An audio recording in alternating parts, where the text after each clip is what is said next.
Israel ultima su ofensiva terrestre en Gaza, donde la ciudadanía sin suministros vive horas críticas. Hola, ¿qué tal? Bienvenidos a una nueva edición de Euronews Hoy. Iniciamos una segunda semana de tensión pendientes de la guerra entre Israel y Hamás. El ejército israelí ha revisado al alza el número de rehenes en manos de Hamás. Son 199. El jefe de la diplomacia europea ha reclamado su liberación inmediata. Mientras tanto, la población civil de Gaza contiene el aliento ante la inminente ofensiva por tierra, mar y aire que ha anunciado Benjamín Netanyahu. Más de la mitad de la población del norte de la franja ha abandonado ya sus hogares, según la ONU, pero muchos no podrán hacerlo a pesar del ultimátum de Israel, que sigue bombardeando la zona. Les han pedido que huyan al sur, pero no tienen escapatoria. Se lo vamos a mostrar en este mapa para que se sitúen. Este pedazo de tierra es la franja de Gaza, una de las zonas más densamente pobladas del mundo, completamente cercada por Israel y por el mar Mediterráneo y con solo una vía de salida, a través de Egipto, en el sur.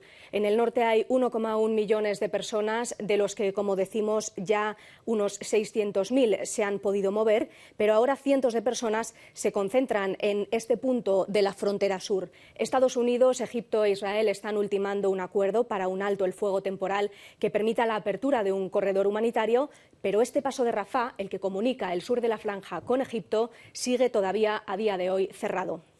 En este informativo estaremos en ese punto fronterizo con uno de nuestros corresponsales.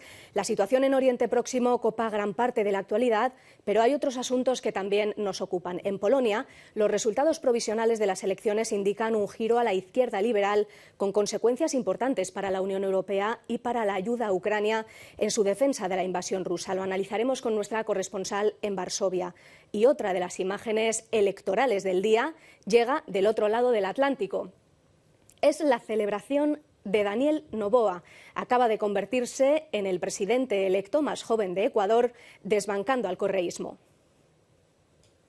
Hoy es además el Día Mundial de la Alimentación y vamos a analizar los retos que plantea el cambio climático para la producción agrícola y ganadera. Es lunes 16 de octubre. Vamos ya con todo, empezando como siempre con los titulares. Los hospitales de Gaza se muestran desbordados ante la incesante llegada no solo de heridos, sino de miles de personas que buscan refugio entre sus paredes.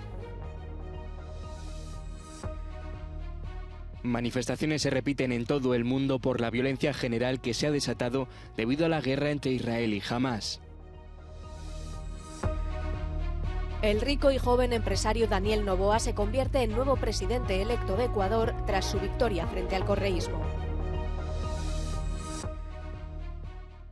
La isla italiana de Ventotene acoge un festival solidario con el objetivo de superar el racismo y la discriminación. Las tropas israelíes siguen concentrándose cerca de Gaza a la espera de la anunciada ofensiva terrestre contra los militantes de Hamás. Las fuerzas israelíes, apoyadas por buques de la Armada estadounidense en la región, parecen ya preparadas para su campaña de desmantelamiento del grupo yihadista. Hasta el momento, los intensos ataques aéreos han destruido zonas enteras de la franja de Gaza, pero no han logrado detener el lanzamiento de cohetes por parte de Hamás contra Israel. La promesa del primer ministro de este país, Benjamín Netanyahu, que se reunió con las familias de las personas secuestradas por Hamás, es clara: destruir al grupo terrorista, autor de la muerte de 1.400 personas y del secuestro de otras 150.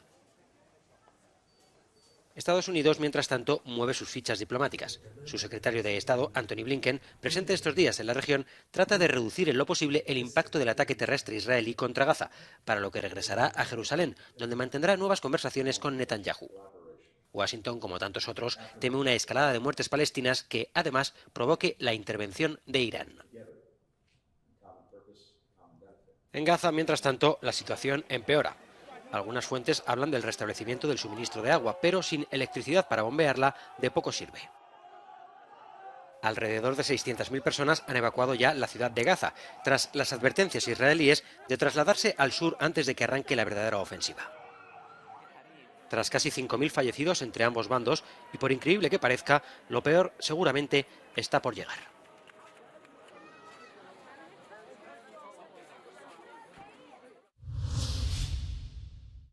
La situación en el paso fronterizo de Rafah, en el sur de la franja de Gaza, está al borde del colapso.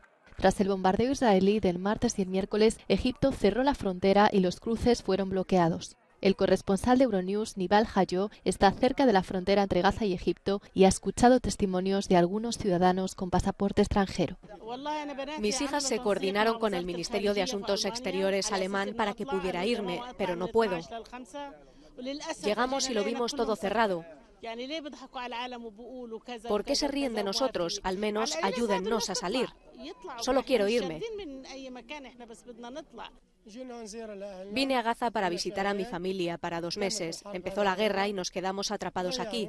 Esta guerra es muy cruel. No hay agua, ni electricidad, ni teléfono, ni internet. Nada más que muerte y destrucción.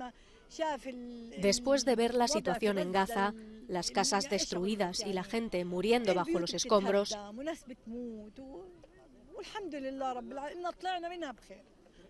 digo que Dios me ha dado una nueva vida, porque he conseguido llegar hasta aquí. Quiero irme y volver a Estados Unidos, pero dejo mi corazón aquí. No hay nada tan valioso como un ser humano. La presión internacional aumenta sobre Egipto para que abra el cruce fronterizo de Rafah, especialmente para permitir a los extranjeros salir de la franja de Gaza. Al mismo tiempo, la ayuda humanitaria internacional está comenzando a acumularse cerca de la frontera a la espera de poder entrar en Gaza. Ante la perspectiva de la pérdida total de los suministros esenciales, alimentos, medicinas, agua y electricidad, los hospitales de Gaza aseguran estar al borde del colapso. Lejos de poder evacuar a los pacientes, los sanitarios revelan que los centros están desbordados de personas que buscan refugio. Hay miles, si no decenas de miles de personas que han buscado refugio en el hospital, en el recinto, pero también dentro del hospital, en las escaleras, en los pasillos, en las salas entre las camas de los pacientes. A menos que haya un corredor humanitario para abastecer a los hospitales y evacuar a los heridos, a menos que cesen los bombardeos, este lugar se dirige al desastre absoluto.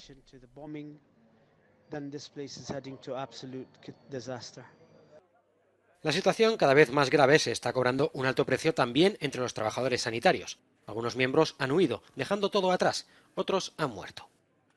El propio tratamiento de los cadáveres también ha llegado a un punto crítico. Las morgues de Gaza se han quedado sin espacio y se han utilizado furgonetas de helados para almacenar temporalmente los restos de unos muertos que siguen aumentando. Calles desiertas, soldados patrullando, escombros de lo que hasta hace poco tiempo era una comisaría, una casa alcanzada por un misil.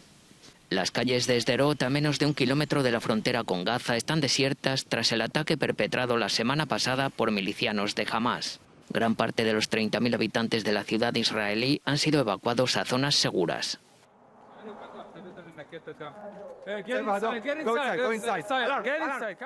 Apenas unos minutos después de llegar a la ciudad, suena una alarma de misiles. Todos corren hacia el refugio.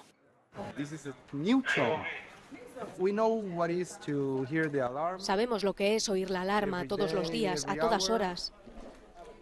Salimos, vamos al refugio, volvemos a nuestros asuntos. Pero esto fue otra cosa.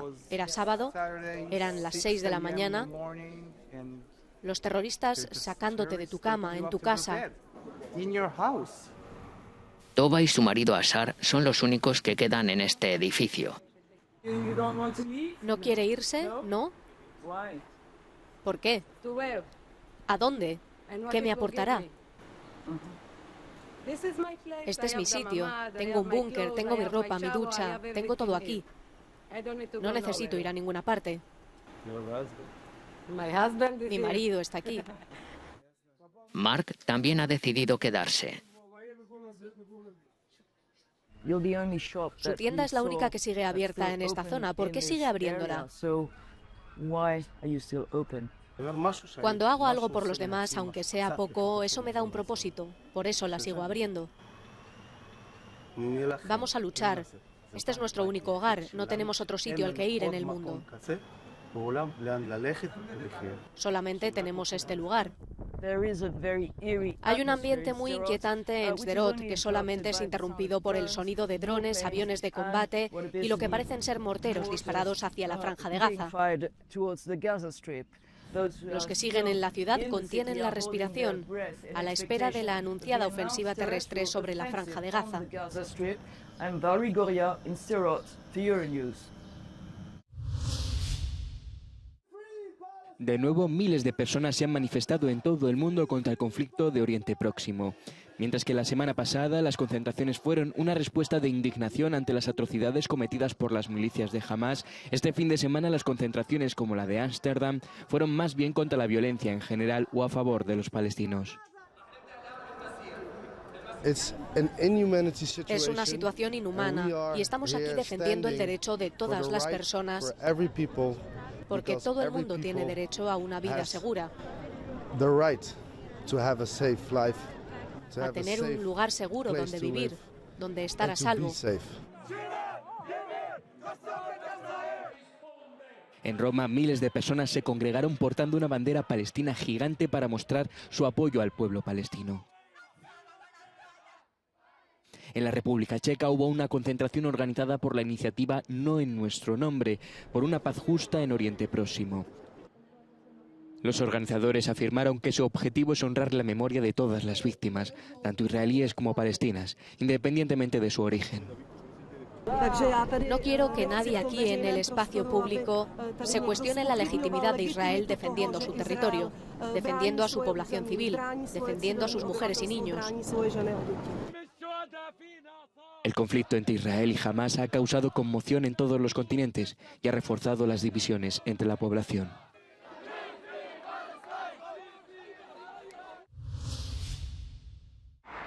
Un hombre ha matado a un niño de 6 años y ha dejado a su madre gravemente herida en lo que las autoridades califican como un crimen de odio.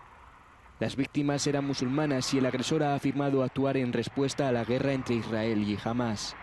El hombre de 71 años le ha apuñalado más de una veintena de veces por todo el cuerpo, según el comunicado de la oficina del sheriff del condado de Will. El niño murió de camino al hospital al ser trasladado en condición crítica. La madre sufrió más de una docena de heridas y se encuentra en el hospital.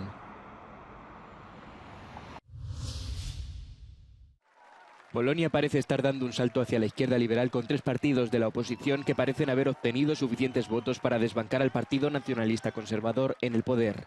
Inesperadamente, la tercera vía, uno de los vencedores, se ve a sí misma como la intermediaria de un nuevo capítulo en la política polaca. Este es un día de grandes cambios para Polonia. La tercera vía así lo quería y hay muchos indicios de que será el ancla de la democracia. El partido gobernante Ley y Justicia fue el más votado y debería tener prioridad a la hora de formar gobierno, pero los partidos de la oposición ya están apelando al presidente para que se salte esa formalidad. Hacemos un llamamiento a Andrzej Duda para que nos dé la oportunidad de formar un gobierno de oposición, pero me temo que no será fácil, porque el presidente, si se alinea con Ley y Justicia, lo pondrá muy difícil. 3 partidos de la oposición, la plataforma cívica de Donald Tusk, Tercera Vía y Nueva Izquierda, se presentaron con candidaturas separadas, pero con la misma promesa de derrotar a Ley y Justicia. Sí, formaremos un gobierno de coalición. Es una gran noticia porque significa que podemos empezar a reparar todo lo que se ha destruido en los últimos 8 años. La educación, la sanidad, la vivienda y los derechos humanos. Donald Tusk ha afirmado que comienza una nueva era para su país y que tiene la intención de reparar las tensas relaciones con la Unión Europea. Crearemos en un futuro próximo un nuevo gobierno bueno y democrático, junto con nuestros socios. Polonia ha ganado. Los votantes de los partidos conservadores no aparecieron por las calles de Varsovia debido a que el resultado fue peor de lo esperado. Sin embargo, los activistas liberales no ocultaron su satisfacción. 8 años destruyendo nuestro país, destruyendo el Estado de Derecho y sacándonos de la Unión Europea están llegando a su fin. Creo que empiezan tiempos mejores. Tenemos expectativas muy concretas al respecto. Aunque las encuestas a pie de urna indican que la oposición podría formar el futuro gobierno de Polonia, los polacos tendrán que esperar hasta el martes para que se cuenten todos los votos.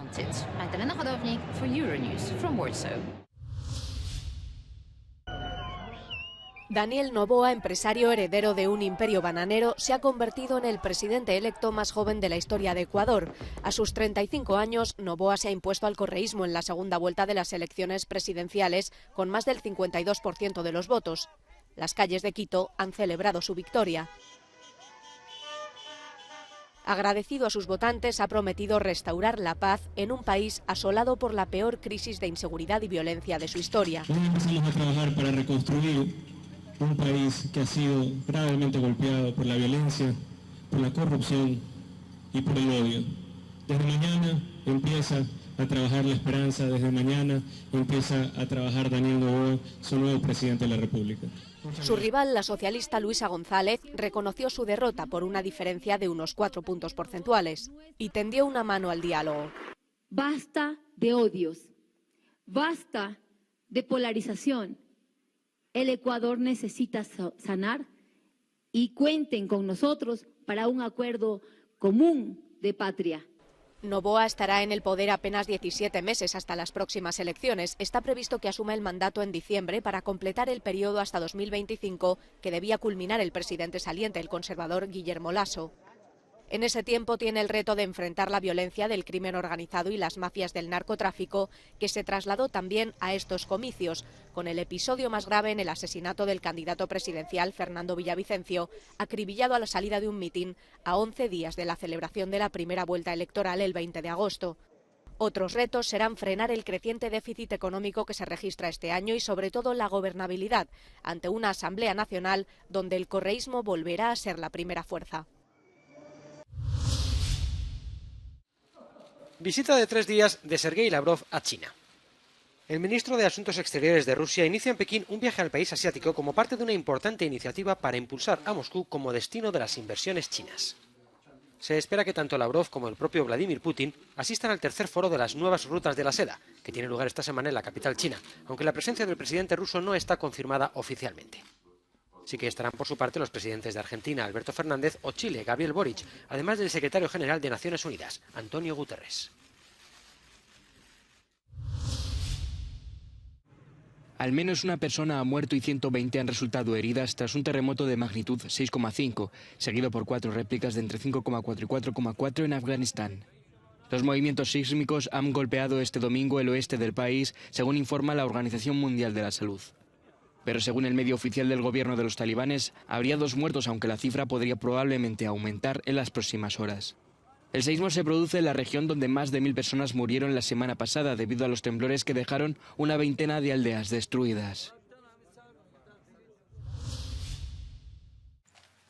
Finlandia llora la muerte de Martti Ahtisaari. El expresidente del país y premio Nobel de la Paz falleció este lunes a los 86 años de edad en Helsinki tras una larga enfermedad. Después de una larga carrera como político, diplomático y mediador de paz, Ahtisaari sufría de trastornos de la memoria desde hace años y permanecía retirado de la vida pública. Fue galardonado con el Premio Nobel de la Paz por sus importantes esfuerzos realizados en distintos continentes y durante más de 3 décadas para resolver conflictos internacionales. Irán detiene a 2 sospechosos de los asesinatos del prestigioso director de cine Darius Merjoui y su esposa, la guionista Mohammadi Far. La policía desconoce el motivo por el que les mataron, aunque la mujer dijo en entrevistas anteriores que habían recibido amenazas. Varias piezas de oro fueron robadas en la casa de la pareja. La hija fue quien descubrió los cuerpos sin vida el sábado por la noche. Merjoui fue uno de los fundadores de la nueva ola de cine iraní realista de los 70 y se hizo famoso por su película La vaca. En el año 93 ganó la Concha de Oro del Festival de San Sebastián por su cinta feminista Sara, en la que critica duramente la situación de la mujer en Irán. A medida que la temperatura global sigue subiendo, las sequías y la escasez de agua dejan de ser una rareza en Europa. El 30% de la población europea ya se ve afectada y la ONU centra su Día Mundial de la Alimentación en el agua. En las próximas décadas la situación empeorará y el sector agrícola se verá muy afectado. Algunos de los productos alimentarios quizá dejen de producirse en el sur de Europa porque hace demasiado calor. La gente cree que Reino Unido es un país lluvioso, pero en realidad también hemos sufrido sequías y lugares como este nos proporcionan una importante riqueza agrícola. La creciente población mundial que se prevé alcance los 8.500 millones en 2030 y el aumento de la clase media están aumentando la presión. En general, la gente es cada vez más rica y cuando la gente se enriquece, utiliza más recursos, no solo de agua, sino también el suelo. Comen más y tienen más variedad en su dieta.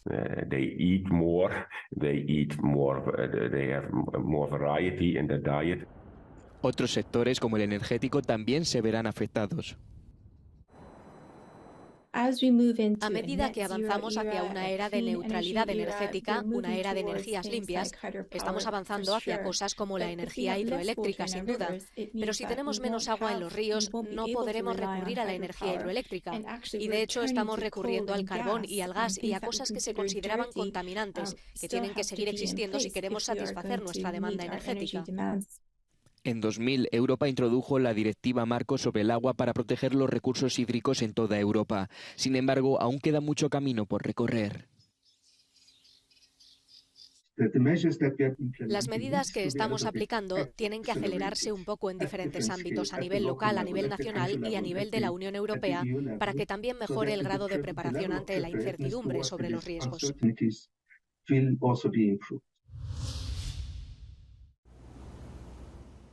Una pequeña isla en el corazón de Europa, en Ventotene, una franja de tierra de 3 kilómetros de largo frente a la costa del Lacio, se establecieron hace 80 años los cimientos de la Europa en la que vivimos hoy.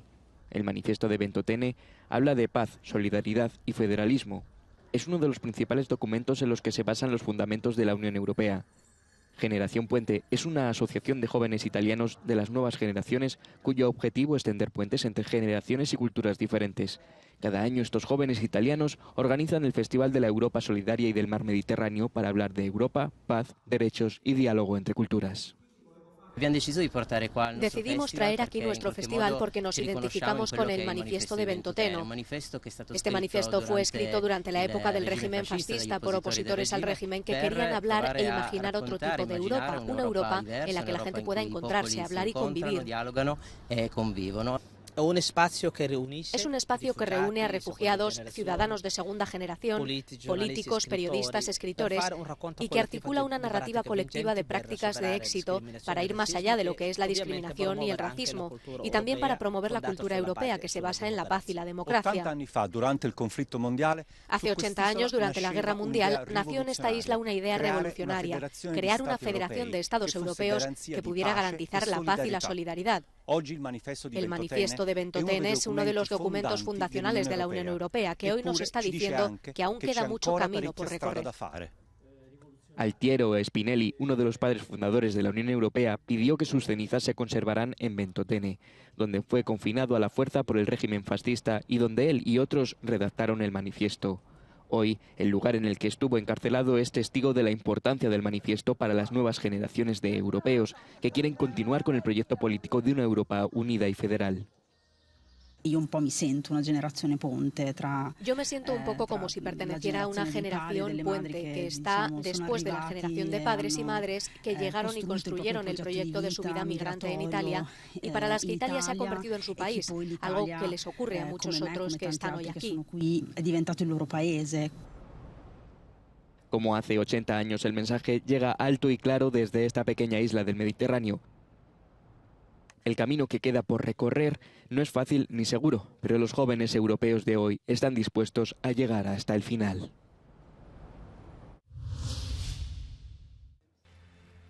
El tantas veces imitado pero siempre inimitable Wes Anderson fue este fin de semana el invitado de honor a la inauguración del Festival Lumière de Lyon, la ciudad que vio nacer el cine. Terry Gilliam, Juan Antonio Bayona o Daniel Brühl son algunos de los asistentes a este festival tan auténtico.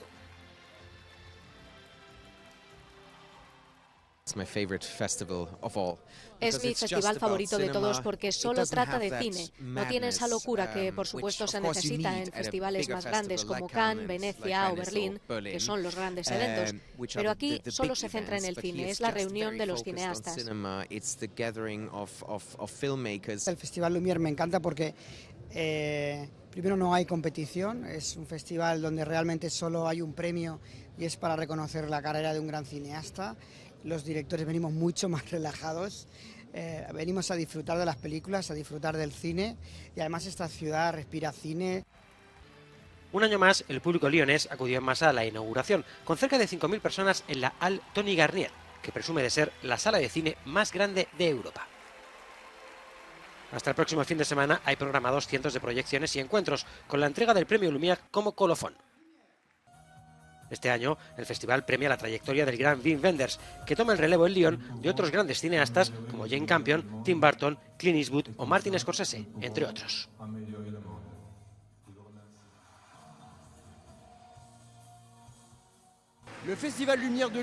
Desde hace 15 años el Festival Lumière de Lyon se ha convertido en una cita ineludible para los amantes del séptimo arte en Europa.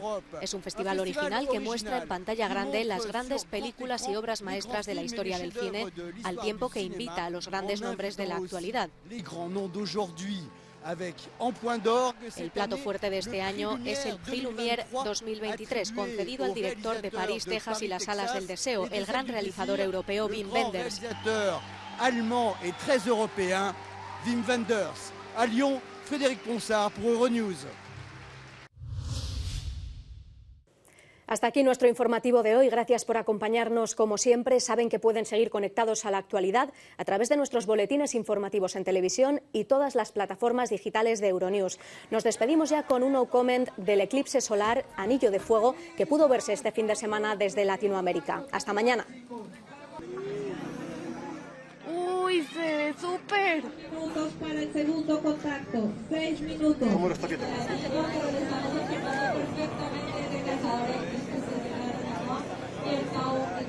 ¡Wow! ¿Cierto? Este re amarillo. Pues pucha, sí, qué lindo.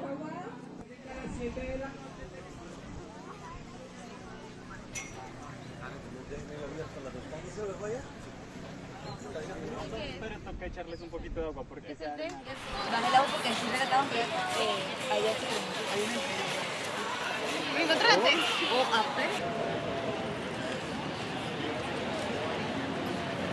Bueno, acá se está nublando. Ok, ya, ahora sí se está viendo. Y todos los que están aquí deben aprovecharlo. ¡Hala, ya está más cortito! Está ubicado en el área de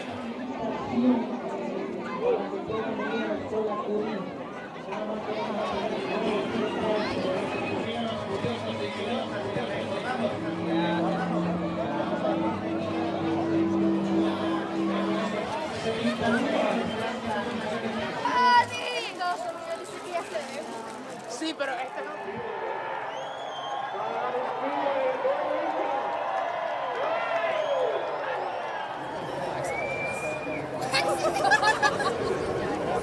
It's what?